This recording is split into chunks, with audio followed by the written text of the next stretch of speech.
Looking at the July report, what are we seeing in the regional economy? Cindy, our survey of supply managers in 9 states, stretching from North Dakota and Minnesota in the north to Oklahoma and Arkansas in the south, took a nosedive, went below growth neutral for the first time since 2009. Of course, that was back right at the end of the recession. So this was a very, very tough economic report.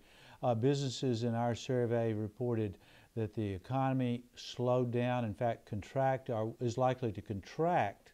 Now that's based on this survey, in the months ahead, although this is just 1 month. This is the first time we've had a reading below growth neutral since 2009, so I'm very not too quick to draw conclusions yet, but if this continues to move lower, we've got problems for this economy. What are we seeing as the cause for the numbers to drop? Well, about 80 to 90% of the counties in the survey region, that's the 9-state region, Cindy, are in drought conditions. And of course, everyone says, well, you get crop insurance. Yeah, if you do, if you have crops, and if you purchase the insurance, and if you purchase to 100%. But if you're a livestock producer, for example, it's a tough time for livestock producers. But the businesses that we survey that sell to these farms, to sell to these livestock producers, they're seeing some impacts right now, because obviously if your sales are down, if your sales look very lean going forward, then you're going to buy less, and that's what we're seeing right now. New orders down. Also, Cindy, new export orders down significantly, and of course we've got a global economic downturn right now, of course, across the globe, slower growth. We've got a stronger dollar, which makes U.S. goods less competitive abroad. Those two are coming together to pull our export number down significantly, and those are the factors that brought this number below growth neutral for the first time again since 2009. And I saw confidence. That kind of took the hit you were expecting last month. Gosh, Cindy, this is the largest 1-month decline since we began the survey. 1-month decline, largest 1-month decline. Of course, there you've got the drought affecting the outlook of the businesses that we survey. Then you've got the global economic slowdown.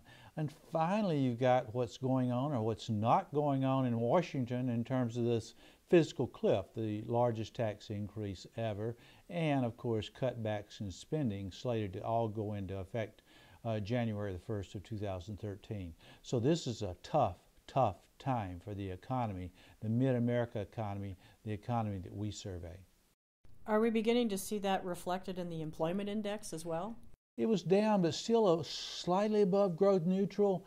This continues, it's going to move below growth neutral. We're going to see this Friday what the U.S. job picture was for the month of July. I expect it to be okay. Okay meaning 100,000, approximately 100,000 jobs. That's not good. It's fair. Our numbers for this part of the country are not going to be good. They're going to be negative, in my judgment, for August. When we do our survey coming out, next survey we have coming out will be September the 4th. Day after Labor Day, of course. I expect that number to be negative, but this drought, we can see it turn around hopefully quickly, the impacts of the drought. What about the prices paid index? You know, there, Cindy, it's down into recession levels, slightly above growth neutral. Just not a lot of price pressure. We asked purchasing managers about how much do you expect the prices of products you buy to go up in the next 6 months? 2.1%. Now that's only slightly above the number when we asked that same question in April.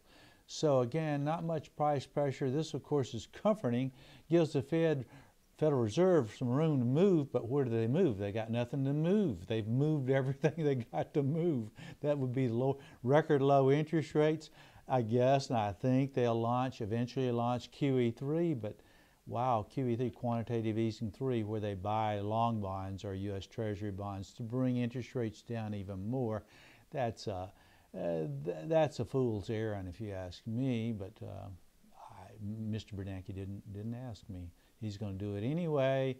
I just don't think it has the impact. It affects the stock market, but what about the real economy, the economy we're surveying? Anything else about the survey?